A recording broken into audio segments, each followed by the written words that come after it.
Okay.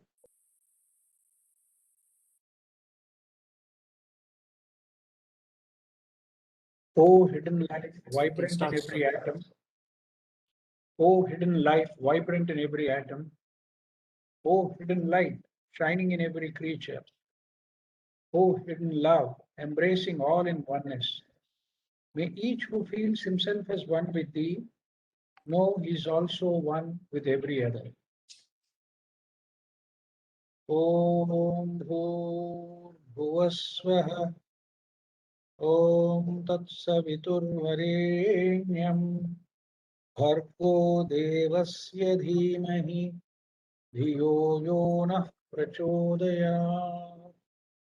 Om Bhuvasvaha Om Tatsaviturvarenyam Bhargo Devasya Dhimahi Dhiyo Yo Nः Prachodayat.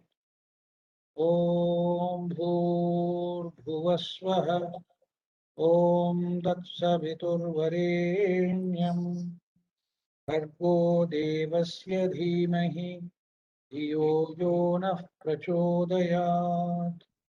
Om Shanti Shanti Shanti.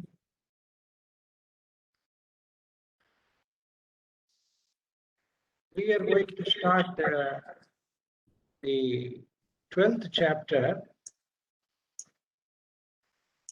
according to Sri Aurobindo, the 12th chapter of the Bhagavad Gita.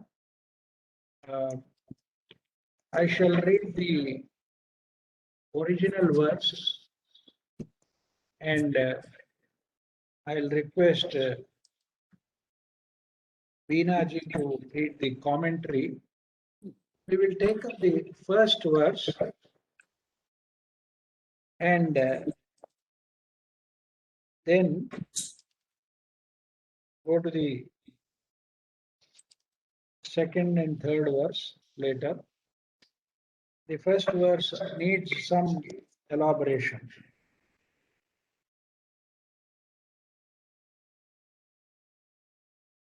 द्वादशोऽध्यायः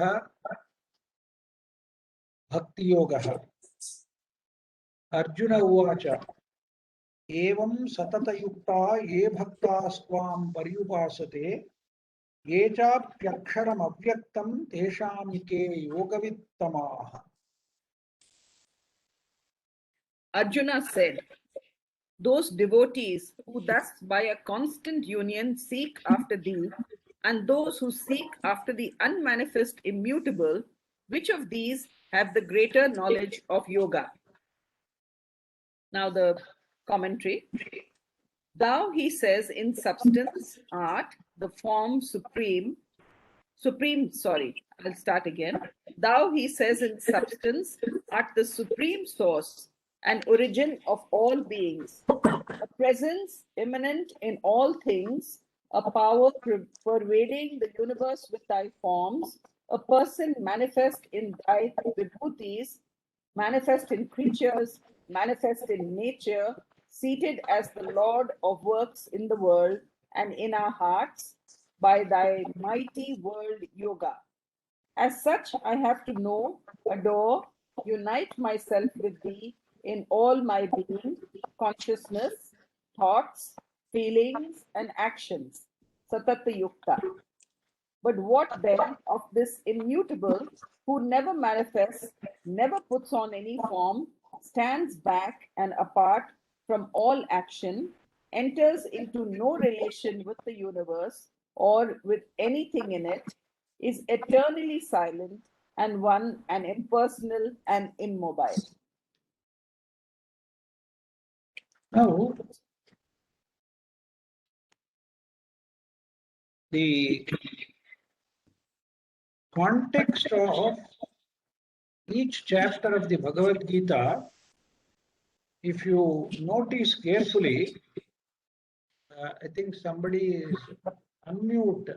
There are somebody who is unmute. Okay. Kulu Advani ji, can you mute yourself?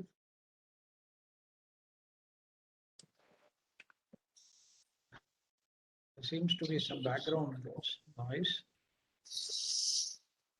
Okay. See, if you read the Bhagavad Gita carefully, you will see that the context of every new chapter is set in the last verse of the previous chapter. This is a very interesting way of putting it, to show the link between one chapter and another chapter. The doubt that is expressed by Arjuna in this particular verse, the first verse of the 12th chapter, is arising from the last verse of the previous chapter, that is the 55th verse of the 11th chapter, where he has given an indication of bhakti in a way where Sri Krishna exhorts Arjuna to be engaged in doing my works. My supreme goal should also be your goal. Become my bhakta, my devotee, being completely rid of all attachments, and become somebody who is absolutely free from hatred, malice, and enmity to every living creature. One who does that, such a man, such a person comes to me, O Pandava, he says. Matkarmakrit, matparamo, madbhaktaha, sangavivarjitaha, sangavarjitaha, nirvairaha, sarvabhuteshu yaha, samameti Pandava.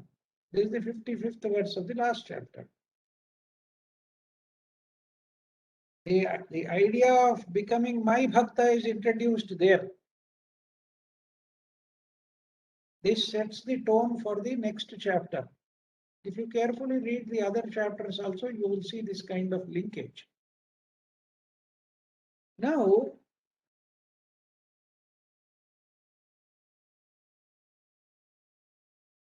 what is the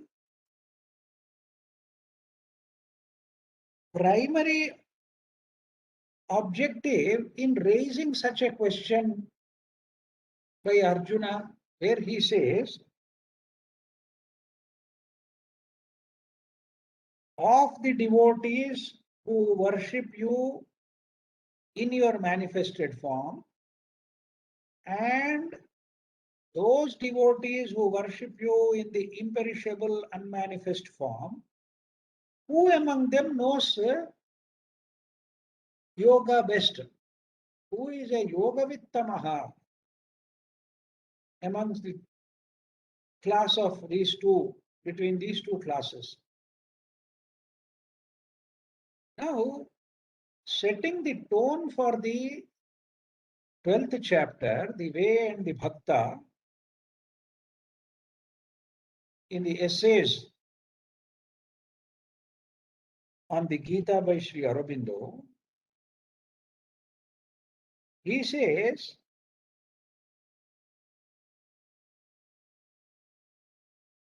all your old ways of thinking, all your earlier standards of life, which are based upon an egoistic perception of things, have failed in your case. Whenever there is a spiritual crisis, this has not helped you. Your old ways of thinking, what you consider as the normal standards or motives or outlook, or what he calls as the egoistic consciousness of his ignorance, all that has failed in the hour of his spiritual crisis. This is one aspect of it. You have to recognize this. All through, the thinking of Arjuna has been within the context of his own personality, of his own egoistic outlook of things. But that's not the case. That is why he says, become a person who is acting on my behalf, whose mind is set on my goals, who is my devotee, who is totally free of attachment and enmity towards and hatred towards all creatures. Now, this would seem as a demotivating factor, especially for a warrior. A warrior has to see an enemy as an enemy. Otherwise, how will he fight? If I see myself in the enemy, where is the question of fighting? Waging a war against him? Isn't it? This is a peculiar way. But Sri Krishna very purposefully draws him into that and says, you have had all these things earlier and nothing has really helped you. You have earlier fought so many wars or small battles or whatever it is, and you have killed so many people, enemies, rakshasas, and that's how you acquired a lot of skill in warfare. Everything is all right, but that mindset is no longer going to help you. Very beautifully, Sri Aurobindo puts it and says, as I mentioned, the disciple has been led away from the old poise of the normal man and the standards, motives, outlook, egoistic consciousness of his ignorance. Away from all that had finally failed him in the hour of his spiritual crisis. The very action which on that standing he had rejected, the terrible function, the appalling labor, he has now been brought to admit and accept as a new inner basis. A reconciling greater knowledge, a diviner consciousness, a high impersonal motive, a spiritual standard of oneness with the will of the divine acting on the world from the fountain light and with the motive power of the spiritual nature. This is the new inner principle of works, which is to transform the old ignorant action. See the beauty of it. Now, what you require is a high impersonal motive, a spiritual standard of oneness.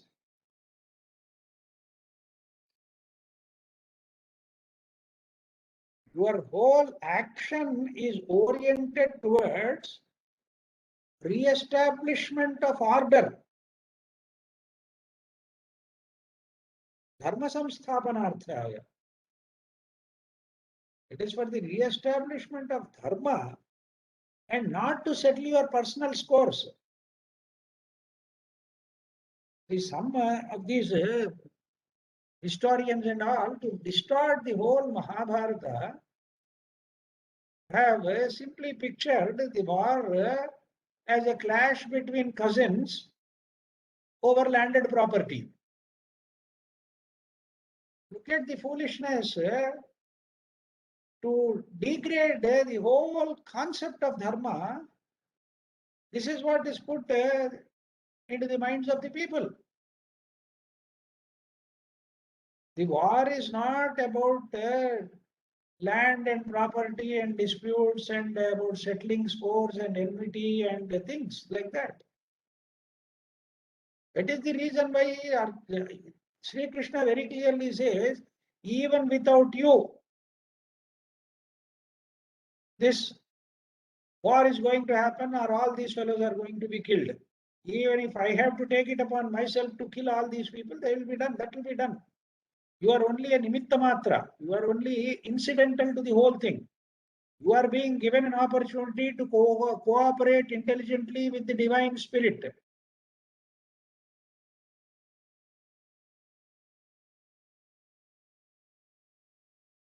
some also have expressed that the Bhagavad Gita could have ended with the 11th chapter. He has shown his divine form. Arjuna has actually woken up to it. But the fact of the matter is that did not come about, even in the case of Arjuna, on his own. It was artificially contrived and temporarily that divine sight was given to Arjuna. If it were natural to him, if that capability Arjuna had developed on his own, he would have understood the whole purpose of the war. As Sri Krishna wanted him to understand, he would have understood at the beginning itself. There would not have been any lamenting in the first chapter as it is given to us. Because that did not happen, even after having that divine vision or the vision of that cosmic being, he has raised such a doubt. Should one worship the personal manifest form of the divinity, or should one worship the unmanifest imperishable? Who among these bhaktas is greater, is a greater yogi? So you see, your entire orientation has to change.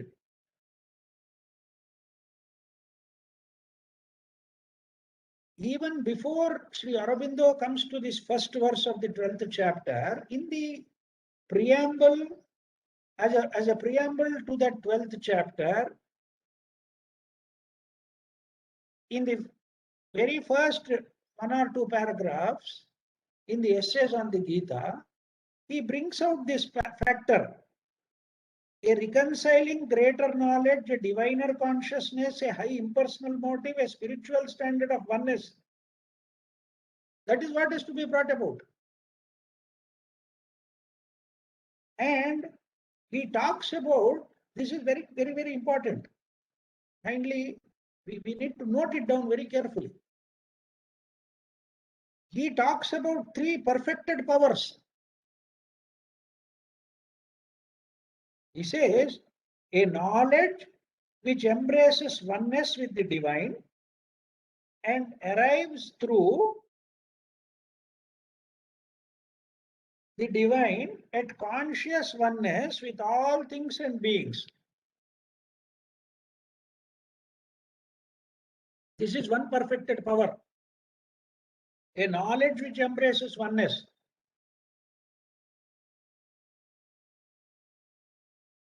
A knowledge which embraces oneness is the first perfected power.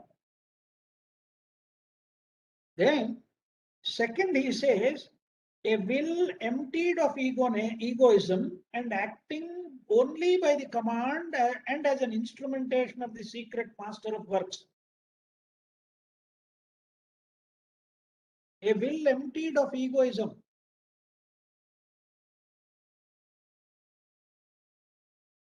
This is the second perfected power.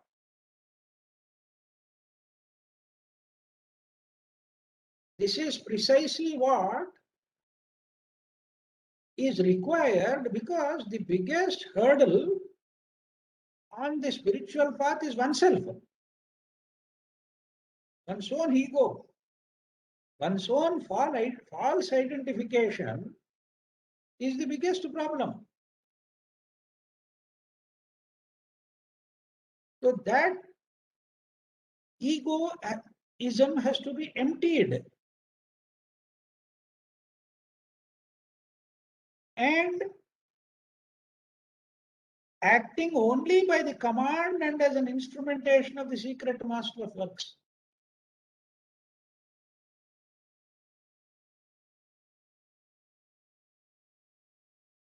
Ritu Krishnamurti used to say that you have to empty the content of your consciousness.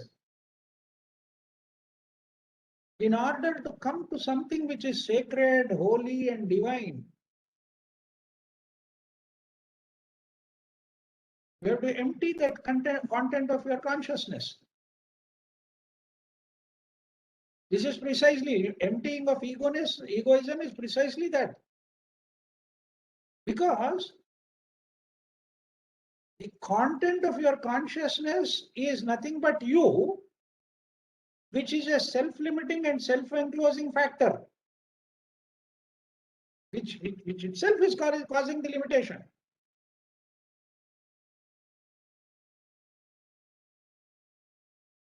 So this is the second perfected power.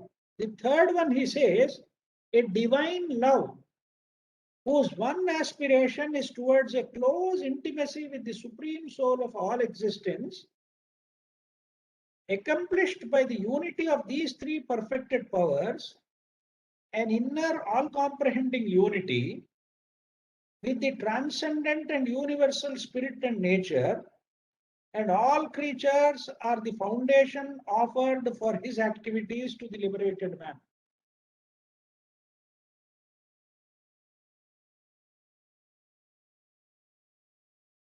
You see, you require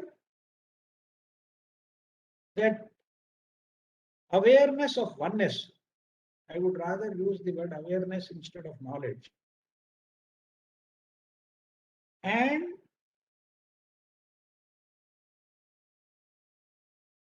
act in accordance with the divine will, which is possible only through dropping this sense of ego.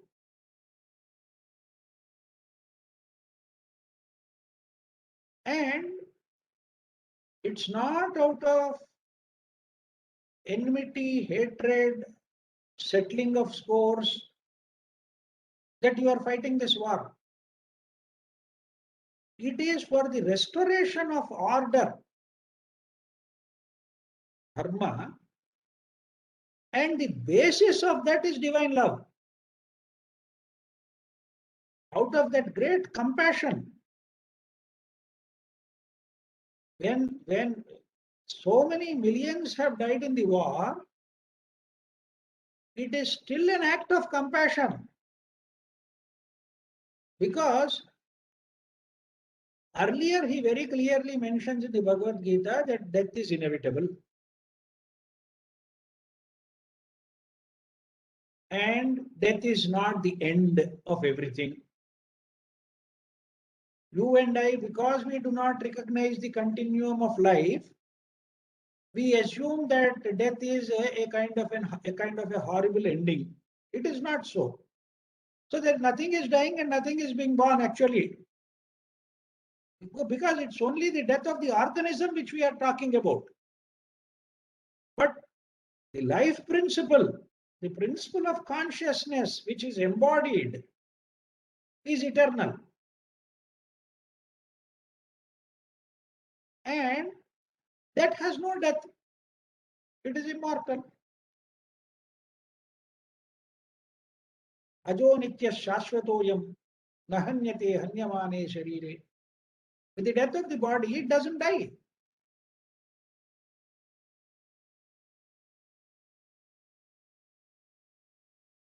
So,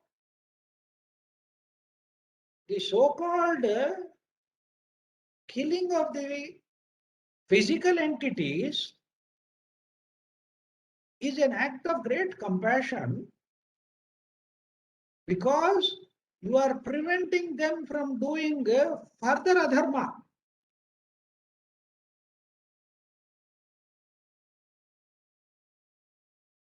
If Duryodhana were to continue to live and if he were to win the war,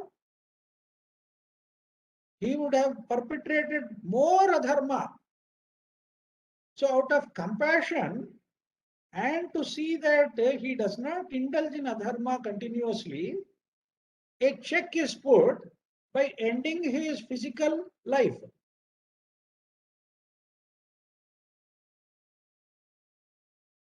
So these elements have to be very clearly recognized.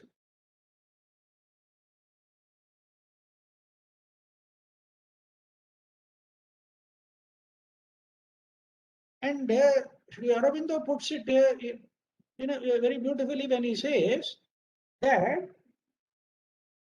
from that foundation, the soul in him can suffer the instrumental nature to act in safety. He is lifted above all causes of stumbling. Now there is no element of doubt, no element of making an error or stumbling on this path. He is lifted above that because he has been shown that brought about the awareness of oneness has been brought about. And he has been asked to perform action in accordance with the divine will and not his own will.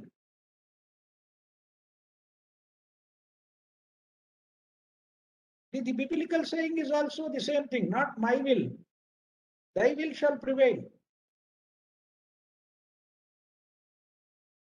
Okay. So similarly, as I said, preventing even forcefully sometimes from somebody doing adharma or evil in the society, which is going to cause great damage to the very fabric of society, is an act of kindness. That is how all these laws have come into existence. If somebody is considered as a danger to society, he will be put in confinement so that he doesn't do further damage. And by acting in accordance with the divine will, he is rescued from all fear of sin and evil and consequence, exalted out of that bondage to the outward nature and the limited action, which is the knot of ignorance. The knot of ignorance.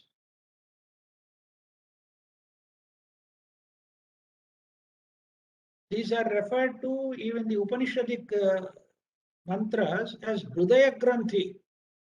They're all knots in your own heart. You have to untie all those knots, which are the basis of ignorance. He can act in the power of the light, no longer in the twilight or darkness, and a divine sanction upholds every step of his conduct now.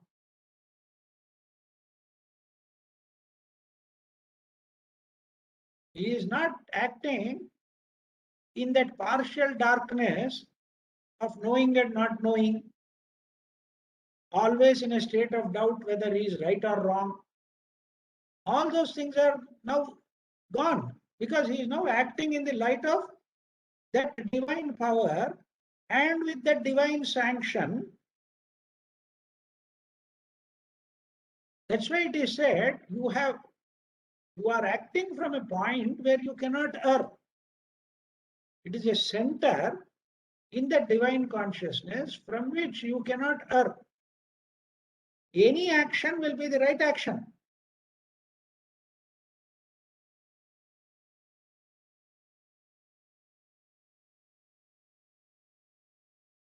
This is the preface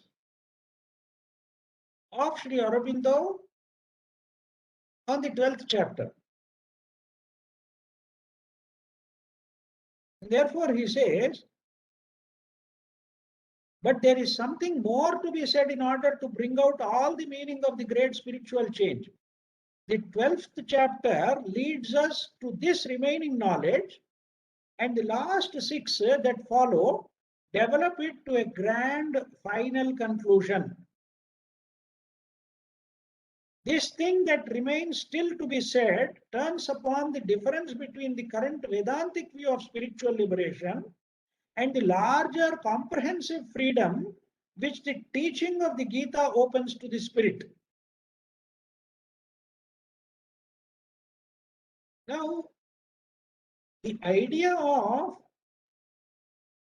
worshipping something which is unmanifest and imperishable and totally intangible, which the Vedantic texts talk about.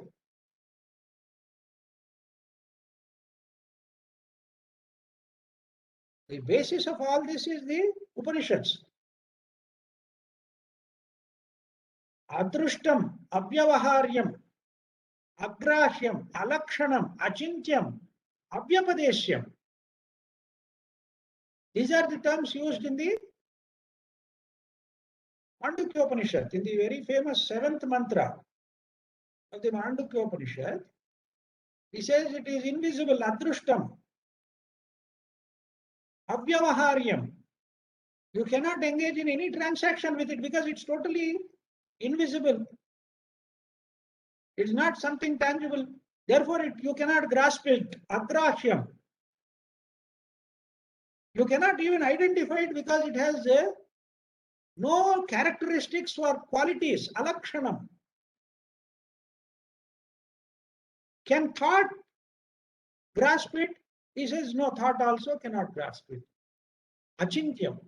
And finally, Abhyapadeshyam. Can you communicate it to somebody? Can we talk about it? No.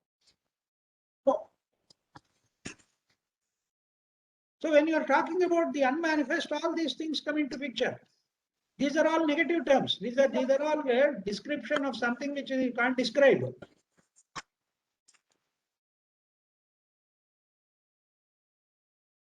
Now, is that the way forward, better way forward, or is it the worship of the manifested divine form which is better?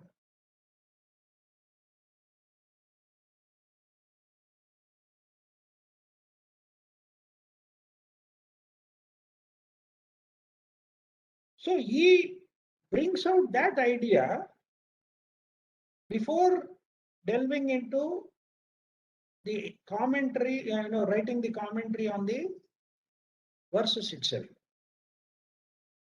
This is the background which we need to understand very carefully.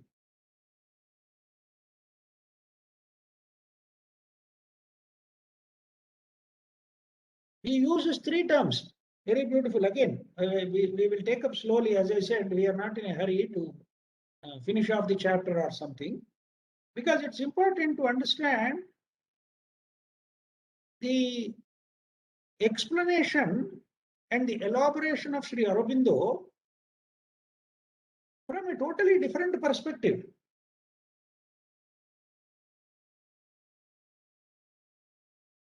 So he says,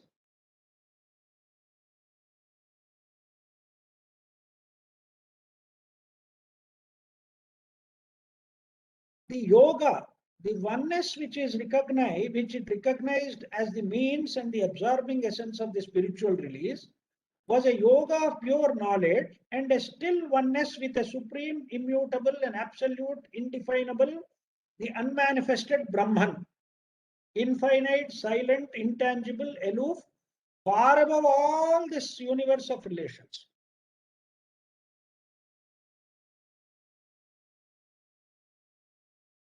But in the beginning itself, he says the oneness which it recognized as the means and the absorbing essence of the spiritual release was of the yoga of pure knowledge, that is Jnana Yoga. Now, see, for our mental appreciation,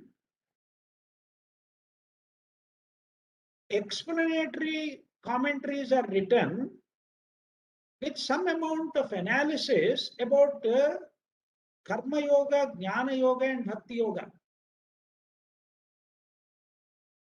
But they are not to be taken as three watertight compartments or three different ways leading to the Supreme. They are basically progressive. Because the Bhagavad Gita says that karma is for Atma Shuddhi, is for self-purification. And the primary doctrine or the primary thesis of Sri Adi Shankara is establishment of jnana alone as the only means for emancipation or liberation. Kevala jnana. But at the same time, he himself insists and says, jnana, when it is matured, when it is able to see the whole thing in perspective, in a holistic manner, would convert into that divine love, which is bhakti.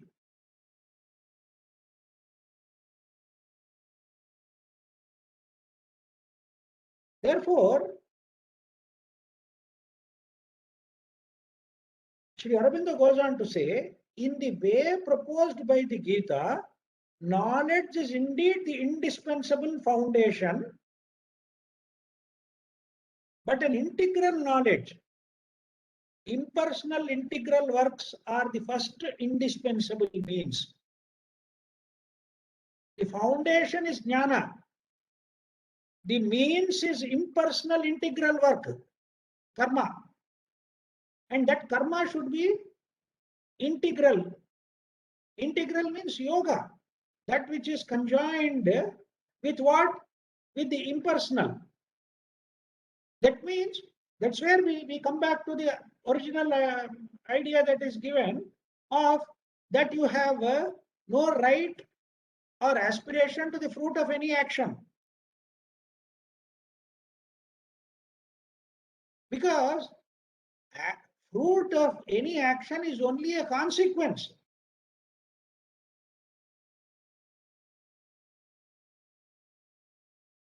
And whenever somebody performs action,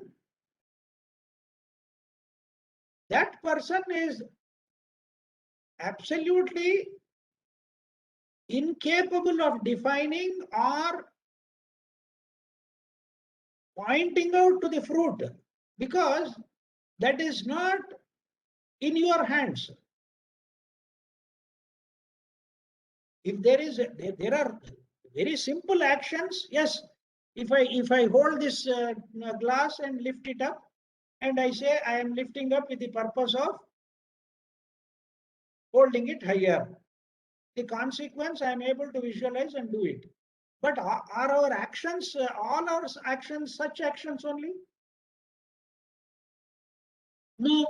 If I think something, if I talk something, if I do something, it's always in relationship to people and incidents and events and the world around us, who have an independent identity and action of their own, and how they react upon us is not in my hands at all. So hankering after fruit of action is always going to be a problem, because it is an imponderable, and all probabilistic models will come into picture there. There's nothing deterministic, there's nothing certain about it. It may happen, may not happen. Somebody may react positively or may not react positively. Or on the other hand, he may totally react negatively, which is totally opposite to my expectation and my intention also. Then, but a deep and large love and adoration to which a relationless, unmanifest, an aloof and immovable Brahman can return no answer. Here the bhakti comes into play. He says, but if you are in that state of love and adoration of that which is unmanifest and therefore cannot have any relationship, there won't be any answer at all. After all, even from a divine point of view, if you want to express your love and adoration, you need something tangible out there who is going to receive that love and adoration and adequately respond to it.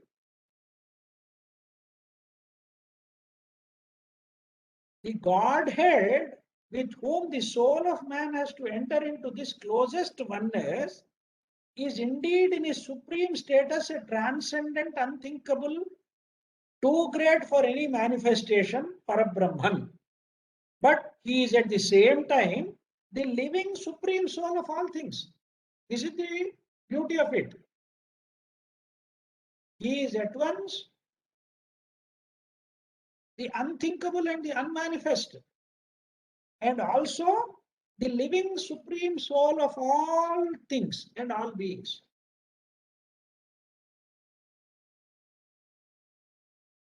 See, the whole aspect of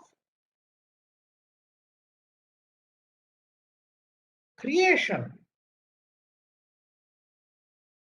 from the Indic or the Eastern perspective is one of emanation. It's not of manifestation as such. Manifestation would be something outside the person manifesting it.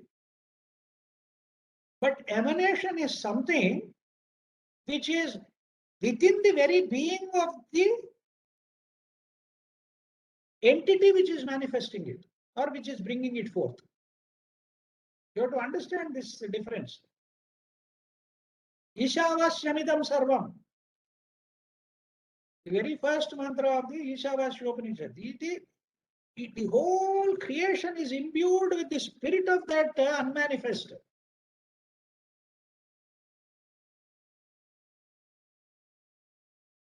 So therefore, what is happening here? We have that facility now. We have opened a channel for going from the living supreme being to that unmanifest, imperishable, unthinkable entity. And Sri Aurobindo goes on to say, he is the Supreme Lord, the Master of works and universal nature. He at once exceeds and inhabits as itself the soul and mind and body of the creature. He exceeds and inhabits. He is within and beyond it, the soul and mind and body of the creature. And therefore, he uses three terms, again, very beautiful terms. He uses the terms Purushottama, Parameshwara, and Paramatman.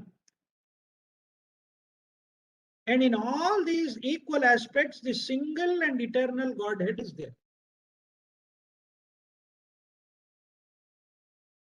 See these three beautiful terms, Purushottama, Parameshwara, and Paramatman. Paramatman is Parabrahman also.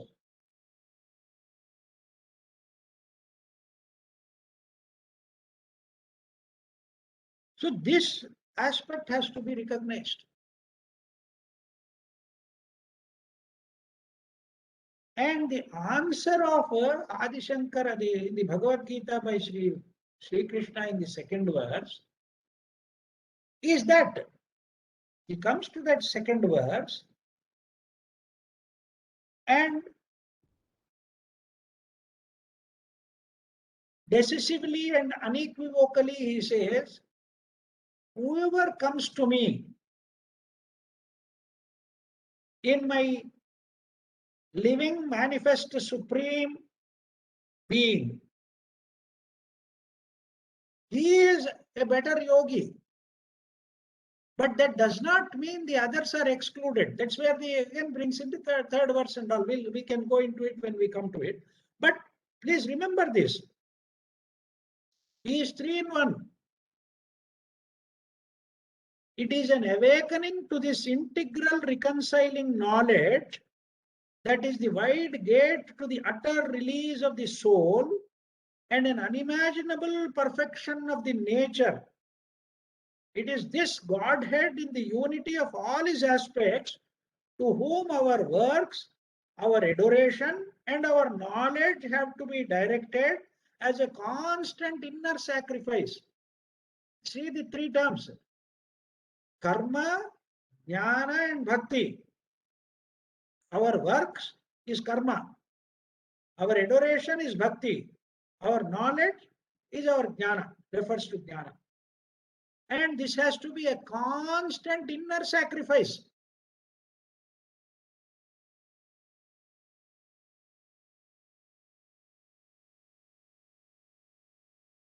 So it is this supreme soul, Purushottama, transcendent of the universe, but also its containing spirit, inhabitant and possessor.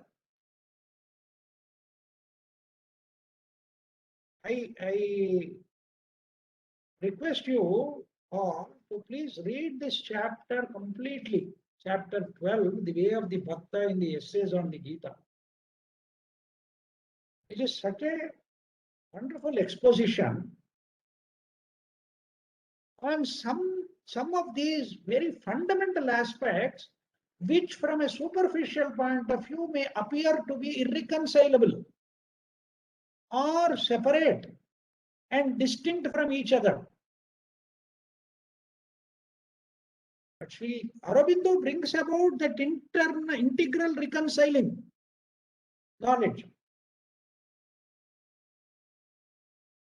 of all the three aspects.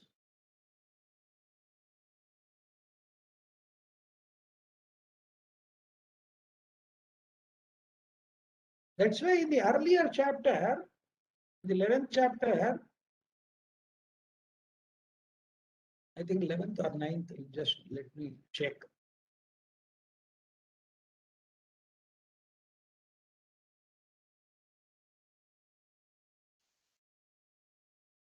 In the 11th chapter, 54th verse, he talks about jnatum drashtum praveshtum.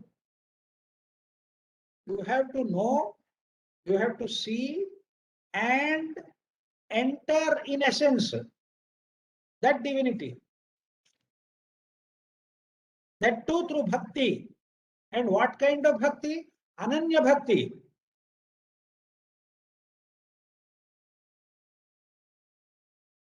As I said, the last one or two verses of each chapter give an indication of the next chapter. He says, Bhaktya tvananyaya shakyo hyam evam vidho Arjuna jnatum drashtum cha tatvena praveshtum cha parantapa. This idea is brought into focus by Sri Aurobindo. He says, you have to know, you have to see, and you have to enter in a sense through Ananya Bhakti, to the exclusion of everything else. That Bhakti, which is a total devotion and total adoration and total love, to the exclusion of everything else.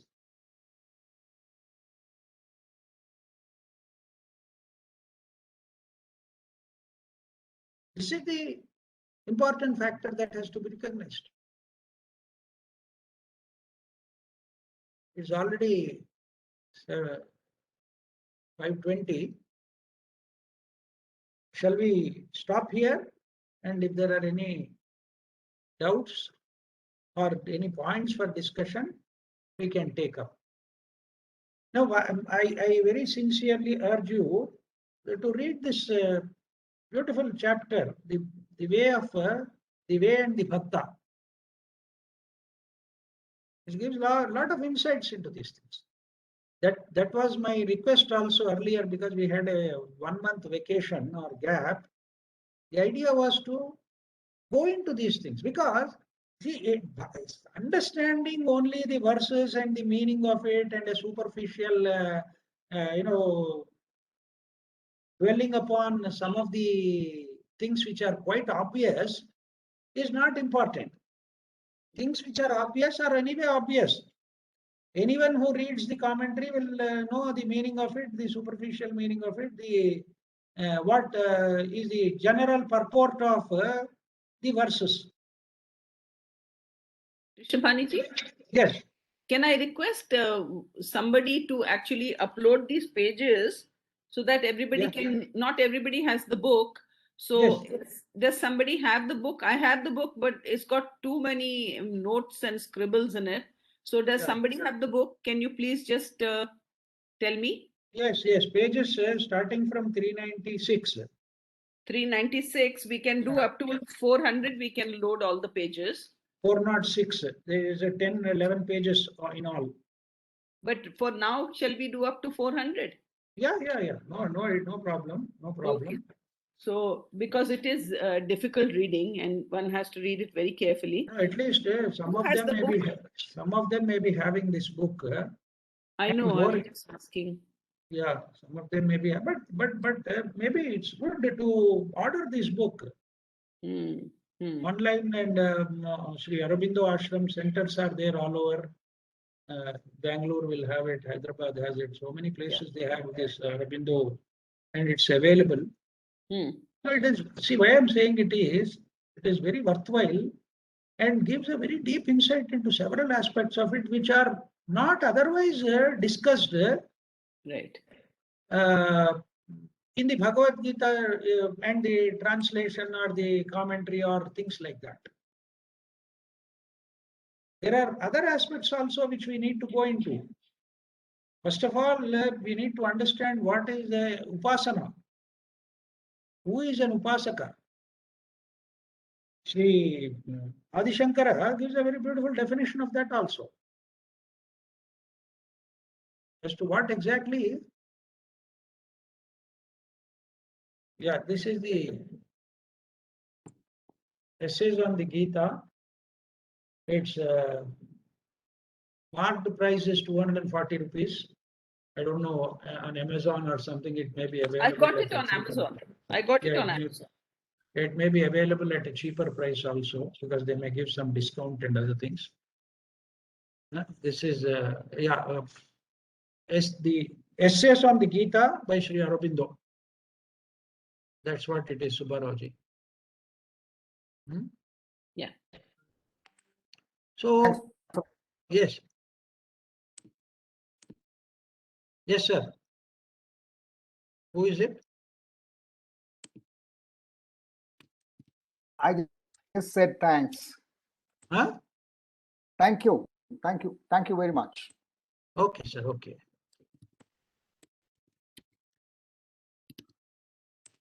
I put the details on the group. So yeah, I have Essays also. on Gita, Sri Aurobindo.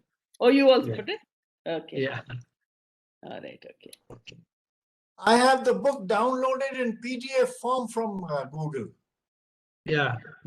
Oh, okay. It's also good if somebody is tech savvy and quite comfortable with reading. I'm not very comfortable with reading online. Okay. Because no, the reason is I have very short and limited memory, and I need to write down my own notes. If you have So- short and limited memory, I do not know what will be our memory. No. So I am telling you the truth only from my point of view. No. My point of view is absolutely same. So no, I am used to making notes and writing points so that I don't forget, True, and underlining important things, and also the verses that are quoted. I do a lot of, and I find the same thing with Sri Veena-ji also.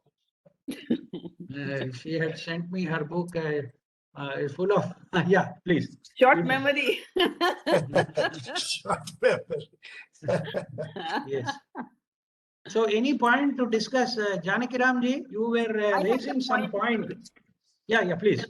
I had a point, Krishna Paniji. I was just thinking about it. You know, when you talk about jnana and you talk about bhakti and karma, because we are in this manifested form, jnana is of no use unless, you know, it is put into karma, and we have to do karma. And once you do karma and you do it correctly, then everything falls into place. You know, Come all again. of them are together. I mean, it's a combination of everything, I think, you know. That is anyway there. But Yeah. unless you integrate them. Hmm. See, the integration happens at a higher level than all these three. Correct. Yeah, that's true. That is more important. That integration is more important. That's why Sri Aurobindo calls his yoga as integral yoga. Right. Right. The Okay. integration will and can happen only at a higher dimension.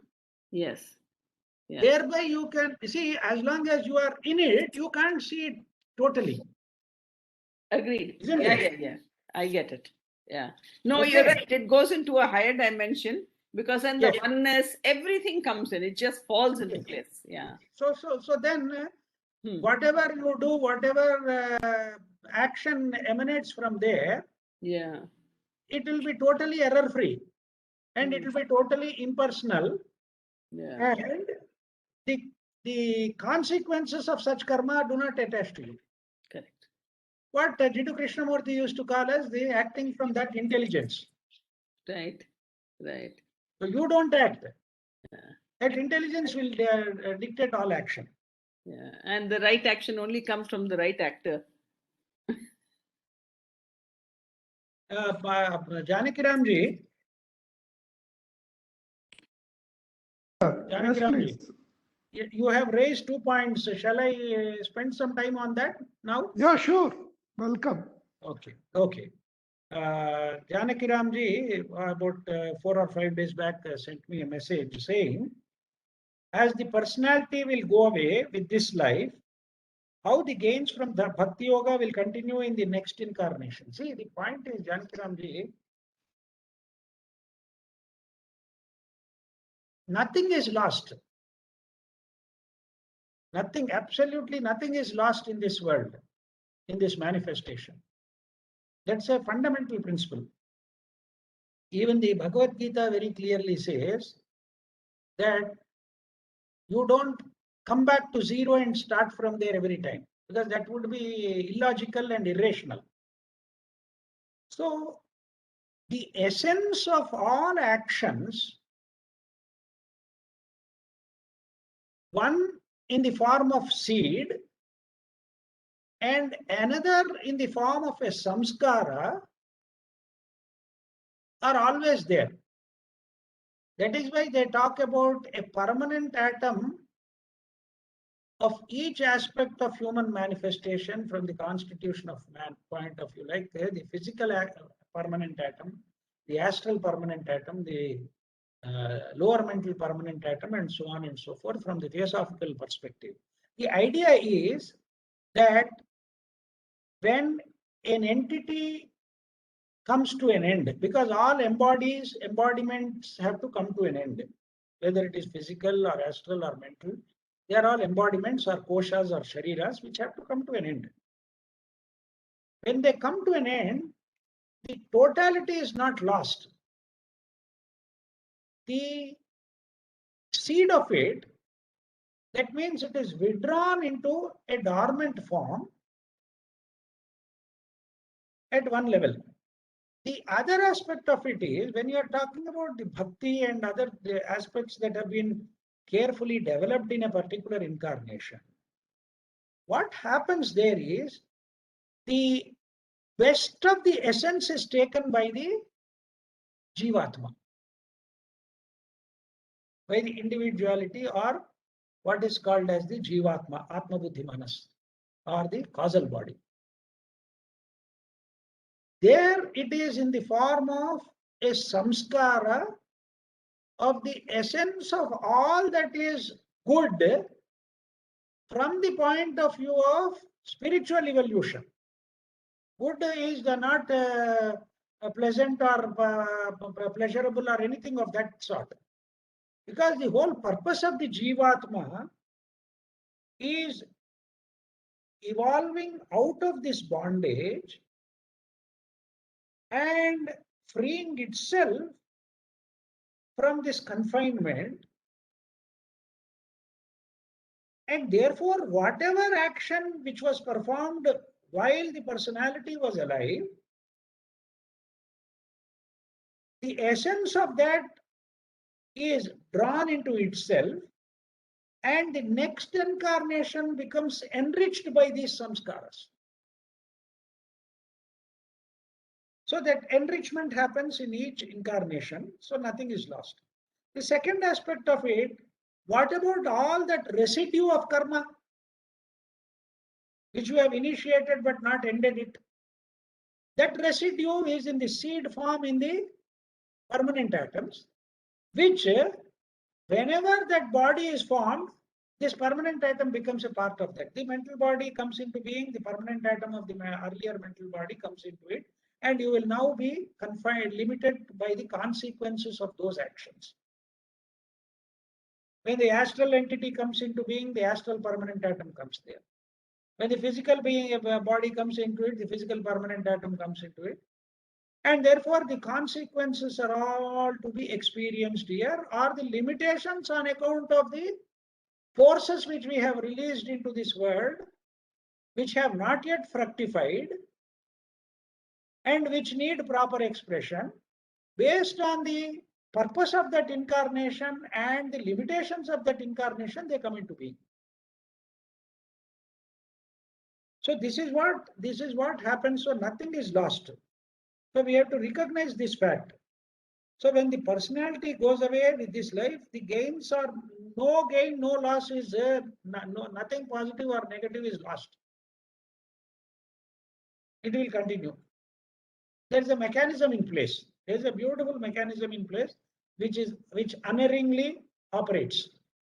There are no computer glitches. There are no crashing of the systems or hacking of the operating system or anything of that nature, because it is of a totally different dimension altogether.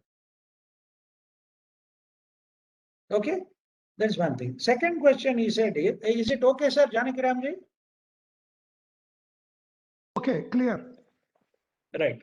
Now the second question is, it is said that time in the afterlife, Devachan will be spent reviewing the lessons learned from the essence of the life just lived. What is meant by the essence of life, and what are some examples? See,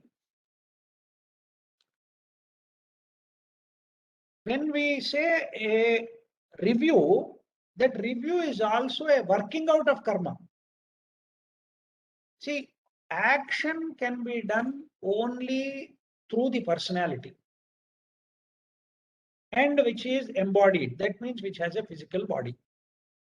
For example, if I have to express my thoughts, I need a mechanism. I need my physical brain. I need the instrument of speech, and I need the entire process that is required to articulate.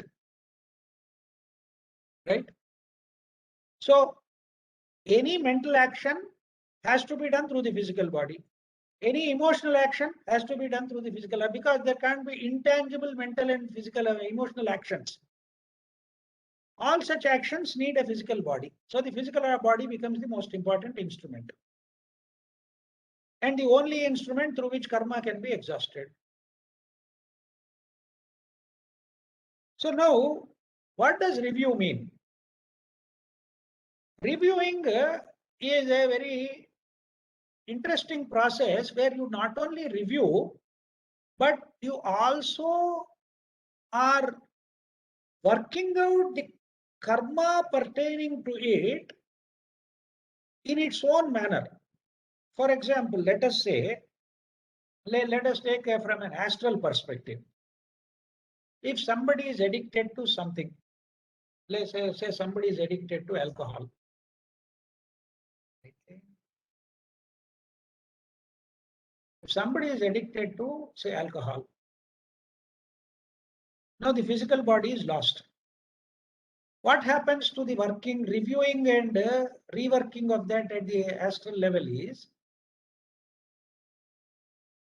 your craving for it becomes a crystallized entity which will create havoc there, which will create hell for you. Because the desire will grow manifold times. At the same time, the instrument is lost. See, the beauty of this whole scheme of things is, the physical body, when it is available, by its own limitation, is a great boon to us. See, the desire part of it may be to consume 10 liters of alcohol. But can the body take it? The body can take it hardly half a liter, or maybe for great addicts, it may take a liter of it. Afterwards, it collapses. But what happens at the astral level? The astral level, that desire of that 100 liters or 10 liters is there. So the capacity of the astral entity has grown manifold with the loss of the physical body.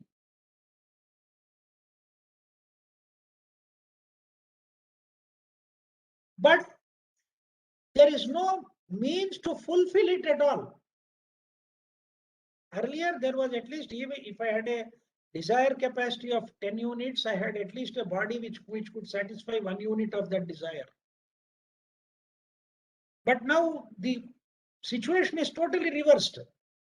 It is 10 units versus 0 here now. So what has happened? You are reviewing now. You are the reviewing part of it is also a process of undergoing the consequences of the development of such a desire, which in terms of its own life entity, it is going through hell. But fortunately, there is a limitation for this also, for the astral entity also. Some calculations have been given, but they are not of very big consequence. But in terms of the human lifespan, they have found through some astral, clairvoyant vision and all that astral entities could live for a few months to a few decades, maybe 60, 70, 80 years or something like that. But that's of no consequence. That's only a matter of detail. But basically, when you there, the reviewing and the undergoing of the consequences is happening. That means you are undergoing a kind of a hell there. Next, when you come to the Devachan is the Swarga or the heavenly part of it, which is mostly associated with the mental body.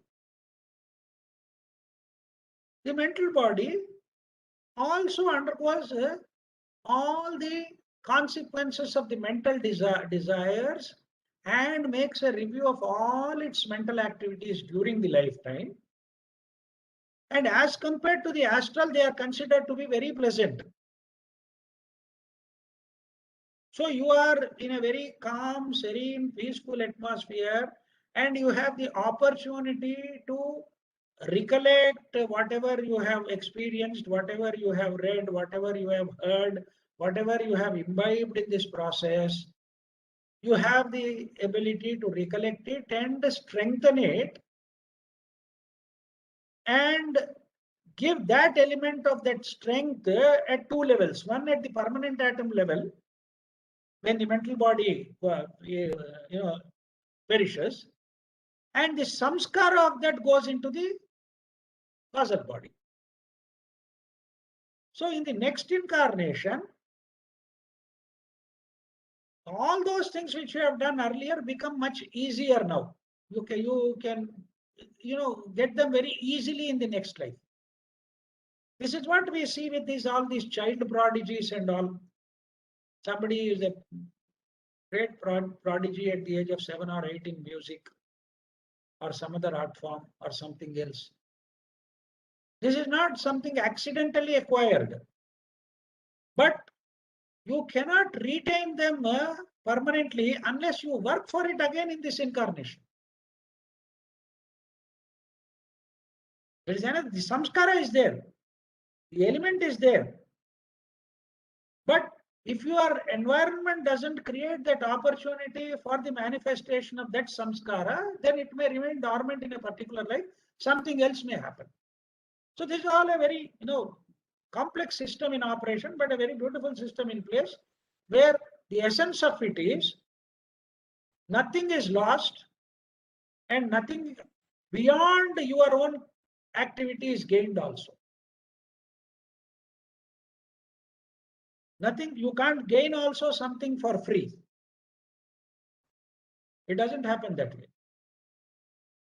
It is within your ambit that all the gain and loss happens. Only when you transcend a certain level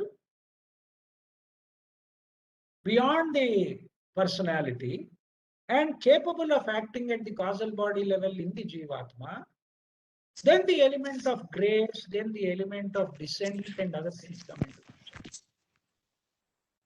Okay, sir? Yes, that's clear. Very helped really. So related to koshas Yes. and samskaras, and Yes. then review or revisit self-culture. Thank you. Yes. Okay, sir. Anything else? Ramchandranji, do you have anything to say? Or anybody else? Sarangi ji, I think you posted some.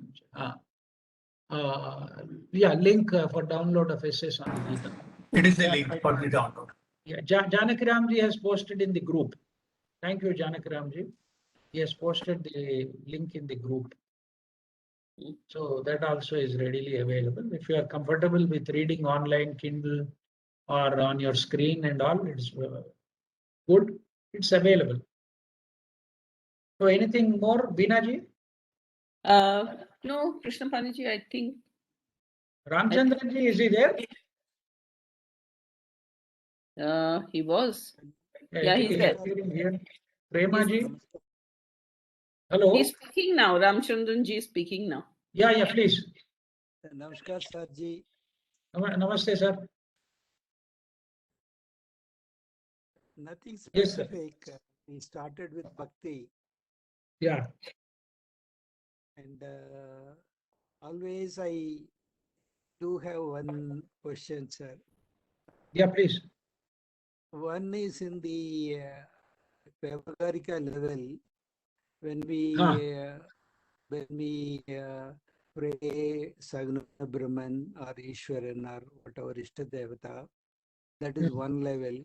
And the same as the urgent question. The second level is when you are really meditating on a higher level, that is Paramarthika level. And there is absolutely, there is nothing Brahman only. Now, you keep shifting from level to level, and at time I do get a confusion. I mean, which one is to be done? That is something which Sir, always in my Sir, technically, there are no levels. Actually, there are no levels. yes Actually, ultimate level. Actually, also there are no levels. It is only the mind which is the divisive principle wants to divide it into Vyavaharika, Paramarthika, and other aspects of it. It is the mind which is divisive. This has to be recognized very early in the sadhana. See, very early in the whole process of our understanding, one has to understand that all division is artificial and which creates conflict. For all true jnanis and bhaktas, if you see, there is no division. They act in the same manner. They have absolutely no differentiation. They only act from a higher point of view or a unified point of view. So this very understanding of this division is much more important. Otherwise, this conflict will remain forever. The source of all conflict is the division, and the divisive principle is the mind. The mind can only operate through division, to analysis, to segregation, to classification, through all kinds of contradictions. Unless you recognize that, it is very difficult. You will be caught in it. Don't get caught in words. If somebody has classified it as Vyavaharika, Naisargika, Pratibhasika, or Paramarthika and all that, that classification is for understanding the nature of division. Okay. So you have to act from only one. Sir. Yes, you are saying something. No, sir. True. I'm only So don't get into that confusion at all. See, the moment you give importance to this divisive principle of the mind, you are caught in a rigmarole from which you cannot come out. Okay. That is why the only means is to make the mind or to allow the mind to become quiet on its own. Mana eva manushyanam karanam bandhamokshayoh. True. When it is caught in the objects of the senses and the external world, which you call as vyavaharika, it cannot come out of it. The only way to come out of it is to realize its own limitation and become silent on its own. Yato vacho nivartante aprapya manasa saha. You are caught in words, actions, and thoughts. It's gone. The process of Trikarana Shuddhi is also that. The process of Trikarana Shuddhi is to integrate it. First integrate all the three. There should not be internal conflict. So that is the first step. So integrating all the three Karanas is the first principle, whereby it becomes simplified. There is only one aspect now. When you integrate three, it becomes one. That one cannot survive in the mind.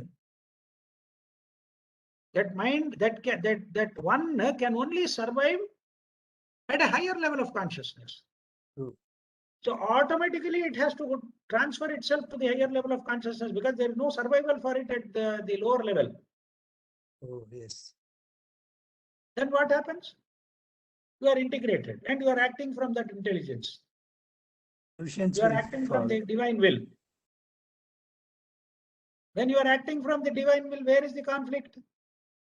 Where is the No. confusion? This principle has to be recognized quite early. Yes, sir. Quite early we have to recognize this principle. Thank you, sir. Okay, thank you so much. It's already 5:50. Thank you, Advani ji. Advani ji, thank you so much for your observation. We will close the session with Loka Samastha. We'll close the session if there is no further discussion. And anyway, the School of Ancient Wisdom programs are all available to you through the various WhatsApp groups. So thank you once again to all the participants. Om Swasti Prajabhyah Paripalayintam Nyayena Margena Mahim Mahishah Gobrahmanebhyah Shubhamastu Nityam Lokah Samastah Sukhino Bhavantu Lokah Samastah Sukhino Bhavantu Lokah Samastah Sukhino Bhavantu. Om Shanti Shanti Shanti. Thank you.